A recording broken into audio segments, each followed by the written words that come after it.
All right, welcome back to our next reading of Hero. We're going to try and read chapter 7 today. As I read, I want you to think a little bit about Miss Walker. Some of you have already shared with me you feel like she's a little nosy and a little needs to just kind of back off of her students a little bit. But I want you to think about, why is she in this book? She's not a dynamic character. She doesn't change. She doesn't grow. What role does she play in this book, and is it actually important, or maybe we could have done without her? Chapter 7. About 10 minutes later, James left for his house, and Mr. H joined me in the living room. "Any luck getting your parents?" he asked. I shook my head. "No one's home. I'll try again later. I don't think I'll be able to reach anyone until after 6:30 tomorrow morning, though. That's when my mom usually gets home." Mr. H frowned, but all he said was, "Well, as long as you're trying to reach them, you're doing all you can." We sat quietly for a few minutes. Mr. H didn't have a TV. The radio in the kitchen was on, and I could hear it playing some old country song. Still, there with him wasn't quite as bad as I thought it would be. I noticed he was looking at the photo of the old lady. "Is that your wife?" "Yeah, that picture's from 1956. She died 8 years ago. That's when I hired James." "So James is just a hired hand?" For some reason, I had thought maybe he was a son or a nephew. "Well, he started out as just a hired hand. Now he picks up a lot of extra responsibilities. And instead of just working for wages, he's also become part owner of the ranch. He'll inherit the rest when I die. He's become an important friend of mine." "You have any kids?" Mr. H shook his head. Not really thinking, I just blurted out, "Why not?" The question didn't seem to bother him too much. "Some things just aren't meant to be, no matter how hard we try." "Oh," I said, blushing. We were quiet again. This time he broke the silence. "So are you going to tell me how you ended up in my stable this morning, or are you going to keep me in the dark?" "Mom and I had a fight when I got home." "I see. Is that the reason why you can't reach her tonight?" "Nah, she's never home. She usually leaves and then comes back later." "What does she do?" "I don't know." Mr. H raised his eyebrow. "You don't know what your mom does? I thought that by the time you got into second or third grade, you started finding out what your parents do." "I never did." My voice sounded defensive, but I couldn't help it. I didn't know what my mother did. That didn't mean I was gonna. "What does your dad do?" "Yeah, he's some kind of a big shot wannabe." "Do you know where he works?" "No, I saw him for the first time in 2 years on Friday when the school called him in." "I see. Well," he said, looking at the clock, "maybe you ought to give it just one more phone call now, and then I'll help clean out that cut on your head." Mom still wasn't home, and when I didn't try to call my father, Mr. H did not complain. I followed him up to the bathroom. He got some peroxide and a fresh bandage out of the cabinet. I put my hand up to the back of my head. "It's a good thing you keep the back of your head shaved," Mr. H said. "It made it easier for the doctor to figure out what was causing the problem." Of course, he considered, having it short like this may be why it was easy for the injury to get that bad in the first place. I didn't say anything, just sucked in my breath and ripped the old bandage off. "Here, lean over the sink." He poured a small amount of peroxide on my wound and then dabbed it off with some gauze. He did that 3 or 4 times. Then he spread some weird kind of goop on it and used adhesive tape to attach a fresh piece of gauze. "So how'd you do this?" He was rummaging in the cabinet again. "I know you didn't do it in Nickerstall." "No," I agreed. Mr. Hassel sighed. "Sean, I know it's not always easy for a youngster like you to talk to an old guy like me, but you're trusting me enough to stay in my house at night. I'm trusting you enough to let you stay here tonight. Can't you at least let me know what's going on with you since I met you Monday morning?" "Mr. Hassler," I began. "My name is Dave," he corrected. "Dave, I, I can't. I don't." I paused and I took a deep breath. "I just can't talk about it right now, okay?" "Okay. But I really wish you would talk to me. I would be happy to listen to you. I did not have any reply. I just sat down on the edge of the bathtub. Well, here's a toothbrush, some toothpaste, and some soap. There are towels on the rack, and there's an alarm clock on the dresser by your bed. Breakfast is at 6:30, so get up when you need to. I'll set the alarm for 6:27, I said, smiling. Mr. H wrinkled his nose. I was kind of hoping you would decide to take a shower tomorrow. I acted insulted, and he laughed at me all the way down the hall to his room.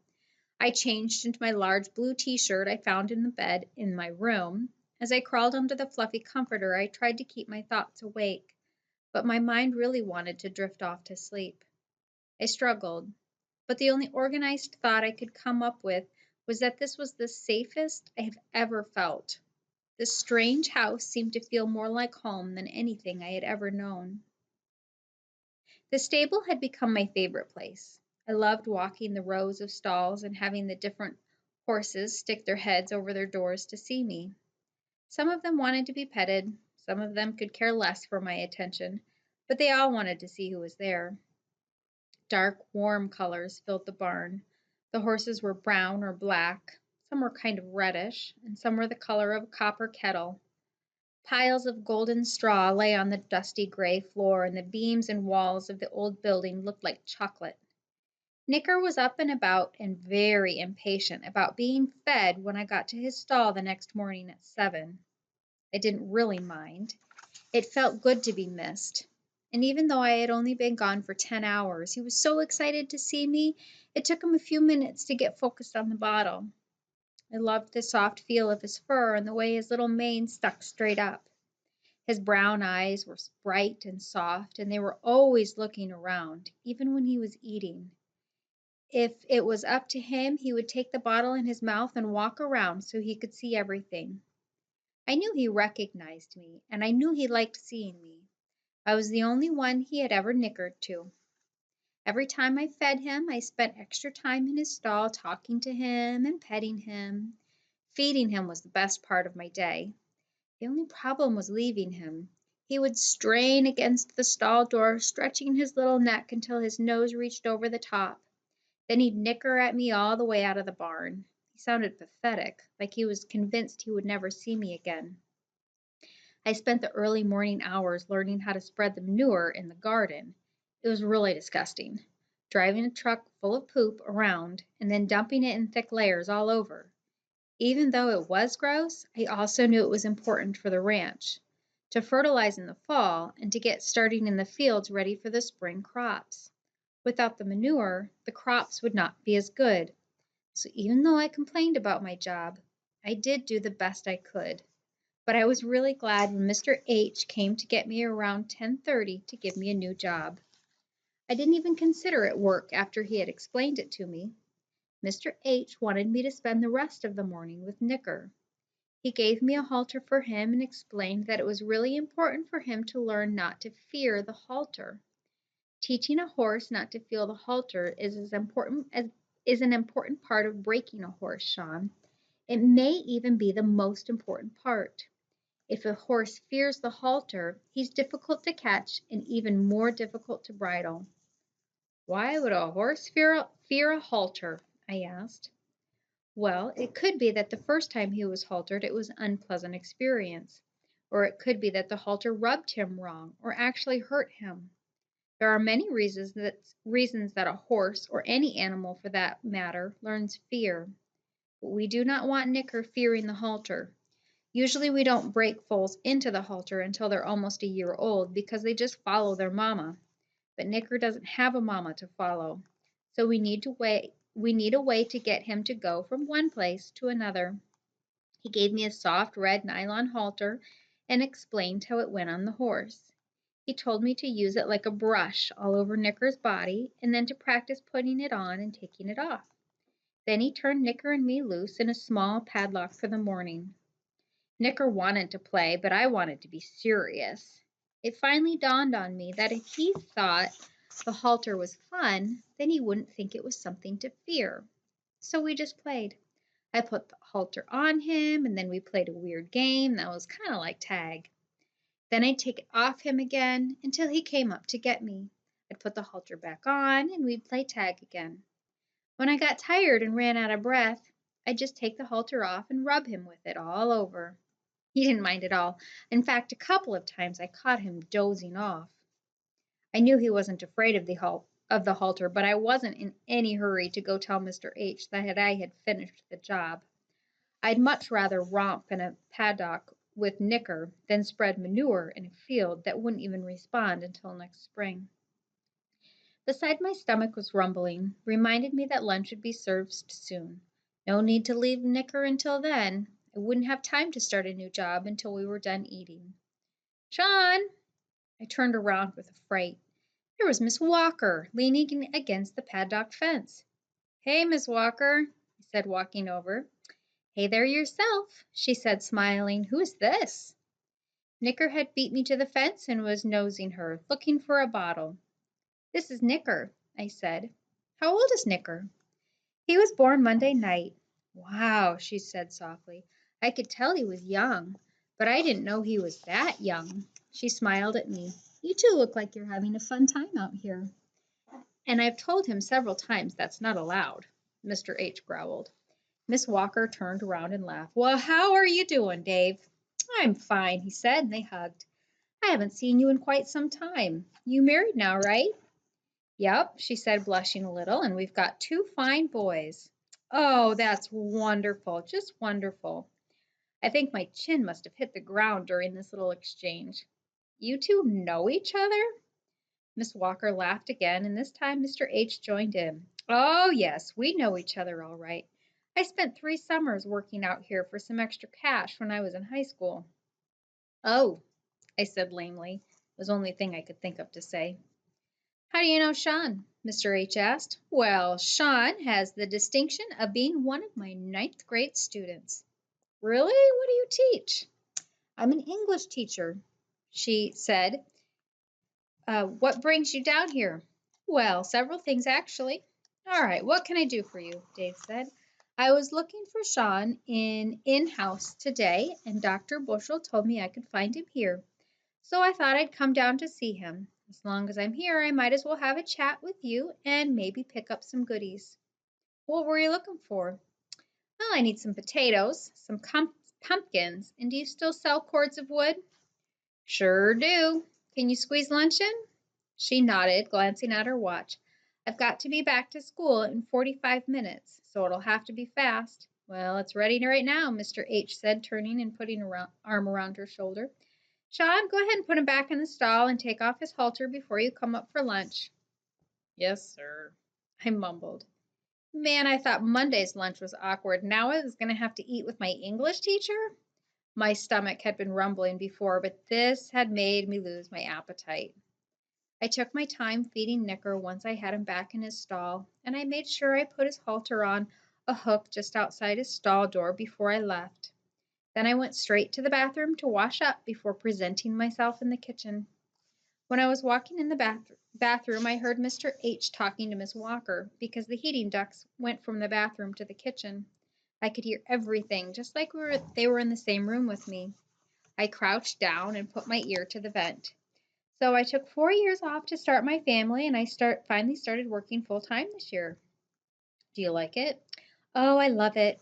Sometimes I feel guilty about leaving the 2 little boys at home with my sitter all day, but Tom's company shut down last year, and his new job isn't paying as well, so there's really no choice. At least I'm doing a job I enjoy. Oh, I could see you being a good teacher. You always had a good hands with the foals. Miss Walker laughed. Yes, but I can't use my hands on the kids, which is too bad because there are times. I hear Mr. H chuckle. I'm sure there are, he hesitated. How is Sean doing for you? She sighed, and I could just picture her shaking her head. He has its moments. I know he could do really well, but honestly, I'm not sure he wants to make the choice to succeed. I'm really glad you get him for a little while, Dave. Maybe this is the right time in his life, a time when someone like you could really make a difference. He doesn't get much guidance at home, from what I understand. Have you talked to him much about his home life? No, he still shuts himself off from me rather quickly. I'm afraid to push with him. He's borderline in my class right now, and I guess I'd rather he'd stay borderline for a while instead of risking pushing him out. I'm afraid that might shut him off from me entirely. In fact, I was hoping we could get together to figure out the best way to help. After he spent this week here, I felt my face getting red. They were talking about me like I was some sort of project. I wanted to go upstairs and then walk out, but I could not tear myself away from the vent. What's he like at school? How do you mean? Well, what's he like with the other kids? I've heard so much talk about these gangs, and I guess the way he presents himself makes me wonder. Well, he's not in a gang. This is my first year at this school, but my understanding from talking to the other teachers is that a gang did try and recruit him, but he resisted. According to what I've heard, there was a stretch of a few months when every time he was healthy enough to come to school, he got into a fight. A couple times he was beaten so badly he couldn't even come to school. But he never gave in, huh? I thought I could actually hear a smile in his voice. No, he never did quit. She paused for a minute and then said in a low voice, I'm not convinced that all of his bruises come from his peers. Mr. Hassel let off a soft whistle. Have you reported that? No, she said soberly. According to the other teachers, the social workers have been called before, and he always confirms his mother's stories. What about his father? Our principal said he left town a while ago. No one in the school had any contact with him until last week. I've talked to Dr. Bushel quite a bit about Sean. He thinks Sean was shaken up when his dad actually showed up on Friday. Well, maybe Sean's ready to face some of the truths about his parents now. Maybe one more call to a social worker is what it will take. Maybe, Miss Walker agreed. If I see anything suspicious, I will call. I'm tempted to call now, but I'll wait and talk to Sean. Maybe that's the best way to go. They were suddenly quiet, and I broke out in a sweat. Sean? I jumped up. Sean! Mr. H shouted again. Where is that boy? I thought I heard him come into the house 10 minutes ago. Sean! I'm coming, I called back. I almost left the bathroom without washing my hands.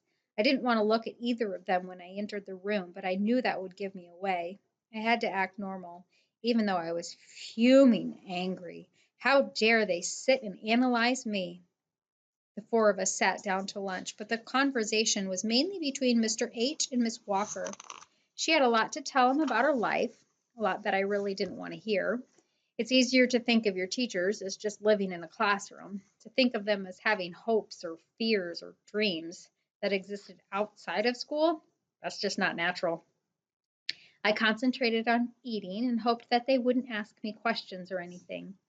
I asked for another biscuit and more strawberry preserves. Then Mr. H informed me his strawberries were the best because of his special fertilizer. He and James had a good laugh at my expense, and I acted like I didn't get the joke and I just kept on eating. About halfway through lunch, Miss Walker turned to me. Sean, I brought you some notes and an example of a hero paper for you to use. They're in the kitchen. Have you started your paper yet? Nope. Why not? Mr. Hassel demanded. I've been kind of busy, I shrugged. I'll get it done by Monday. He'll have it in. I'll see to it, Mr. H said. I glared at him. It's none of your business whether I get my paper done or not. He glared back at me. Do you use this tone of voice with your parents? Of course I do. Why shouldn't I? Well, you're not going to use that tone with me ever again. When somebody looks out for you, when somebody helps you out, you treat them with kindness and respect. I looked down at my plate. Now apologize to Miss Walker. For what? For what? He didn't reply. He just gave me a mean look. I looked at Miss Walker. I apologize to you, but since I have no idea why, it wouldn't mean anything, and there really wouldn't be any point to it. I wasn't sure, but it looked like she was trying not to smile. I think Dave wanted you to apologize for your tone, because by telling him it was none of his business in front of me, you're saying that you don't care what I think. Oh, sorry.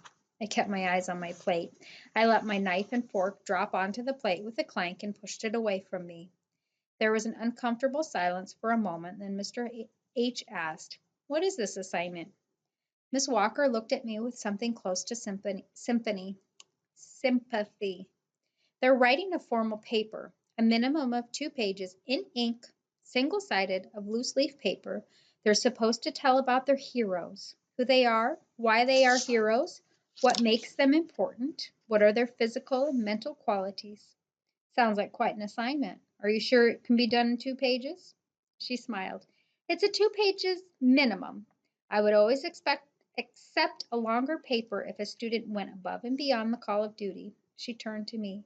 Has he told you about the time he went above and beyond the call of duty? I shook my head. Well, she said, standing up, I have to get back to class. I'm sure Dave has got a lot of work for your enjoyment this afternoon, but before you leave this job, make him tell you the story. She gave Dave a hug and a kiss on the cheek as she went to the open door. It's a great story, Sean, and it might even help you write your paper. When she got to her car, she turned around and called, I'll have Tom pick up some more vegetables when he comes to get the wood next week. That'll be fine, Mr. H. called back. As Mrs. Walker drove down the driveway, Mr. H. turned to me. I'll go do the dishes. You can help James unload the feed barn, and when that's done, go ahead and finish fertilizing the vegetable garden. We'll do the cornfield tomorrow.